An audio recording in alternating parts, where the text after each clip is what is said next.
안녕하세요. 참된학습법의 남은정입니다. 벌써 8월 말이 됐네요. 참, 7월 말만 해도 굉장히 덥다. 그리고 8월 초가 됐다. 막 그랬는데 벌써 8월 말이고, 그리고 이제 9월이면 벌써 추석도 있고 막 이렇게 되더라고요.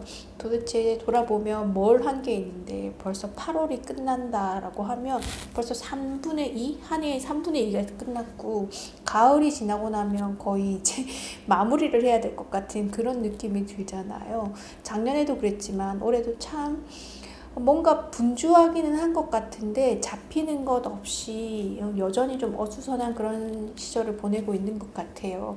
제가 월말 얘기를 하게 되는 거는 저는 직장인이 아니기 때문에 뭐 월말에 월급이 들어올 게 있는 것도 아니고 한데, 월말만 되면 조금 한 달을 좀 되돌아보는 것 같아요. 그래서 그런 의식조차 없다면 정말 너무 허무하게 이렇게 한 달 한 달이 지나가는 것 같아서 제 나름의 그런 기준을 세워서 월말이 되면 이렇게 뭐 손익분기점이라고 해야 되나, 꼭 금전적인 것뿐만 아니라 내가 이번 달에 생산적인 일은 무엇을 했으며 또 계획했는데 하지 못한 일은 어떤 것들이 있나, 그런 거를 한번 되돌아보는 것도 굉장히 좀 의미가 있지 않나.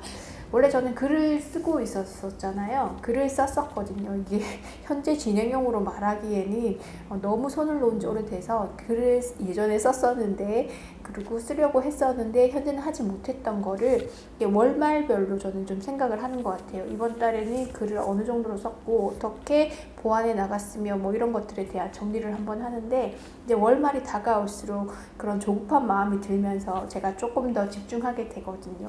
그럼 보통 집에서는 아이가 잠든 시간 혹은 뭐 아이가 없는 시간에 혼자 이렇게 글을 많이 쓰게 되는데, 지금 이렇게 마감이 임박하다 보니까 가정에서도 가끔 쓸 때가 있어요. 책을 한 책 읽는 게 한 7 정도 된다면 글 쓰는 건 한 3 정도 되는 거거든요.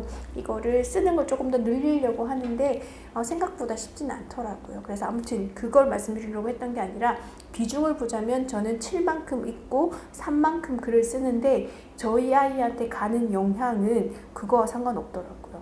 저는 책을 많이 읽기 때문에 저희 딸아이도 저처럼 책을 많이 읽지 않을까라고 생각을 했는데 그거는 아니었는데, 제가 글을 쓰고자 하는 생각은 있지만 실천은 거의 안 했고, 요 근래 마감 시한이 있는 글을 쓰고 있는 관계로 어쩔 수 없이 아이에게 노출되는 글쓰기를 하게 되었었거든요.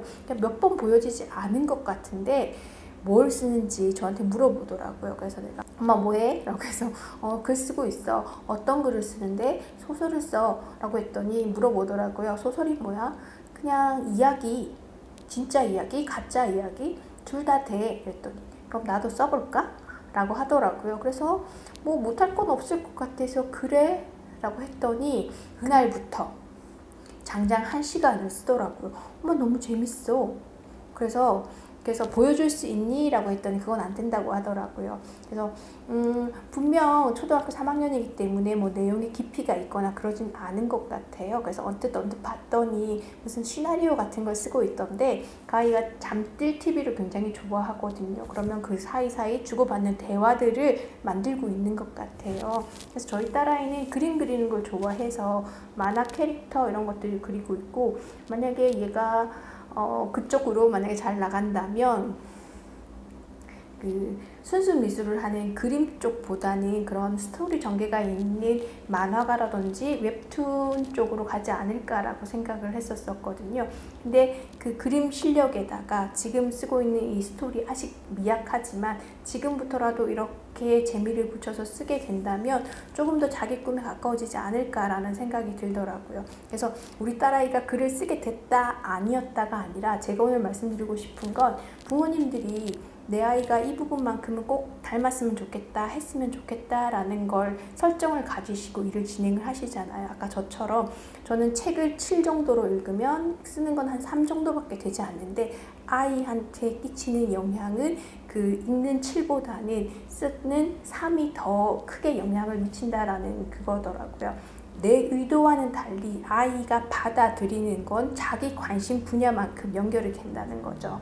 그래서 왜 부모님들은 저 역시도 마찬가지고 나름의 이렇게 세팅을 하려고 하거든요. 안 한다라고는 하지만 내 나름의 우선순위를 정해서 이건 요만큼 정도는 하면 좋겠고 이건 아니면 좋겠고 라고 쭉 하지만 그 중에서도 아이들은 선별해서 자기가 받아들일 수 있는 것들과 수용할 수 있는 것까지가 조금 다르더라고요. 그래서 그런 관점에서 우리 아이는 뭐 내가 책을 읽어도 뭐 안 되고요, 뭘 해도 안 되고요, 이런 말씀들을 하시는데 막상 또 어떤 분야에서는 나는 거의 터치를 안 했음에도 불구하고 또 개발되는 부분도 있을 수 있거든요. 그래서 좀 긴 관점에서 이렇게 보면 좋지 않을까라는 생각이 들어서 제 이야기를 드렸고, 아이들이 타고난 역량이 저마다 다르기 때문에 다 공부를 잘할 수는 없거든요. 근데 저마다의 달란트는 하나씩 있는 것 같아요. 물론 그런 재능이 2개씩 가지고 있는 아이들도 있고 어떤 아이들은 반도 안 가지고 있는 아이들도 있는 것처럼 보이지만 그걸 어떻게 개발을 하느냐는 또 다른 이야기라고 생각이 들거든요. 네, 오늘 제 영상은 여기까지고요. 다음에 다시 인사드리도록 하겠습니다. 시청해주셔서 감사합니다.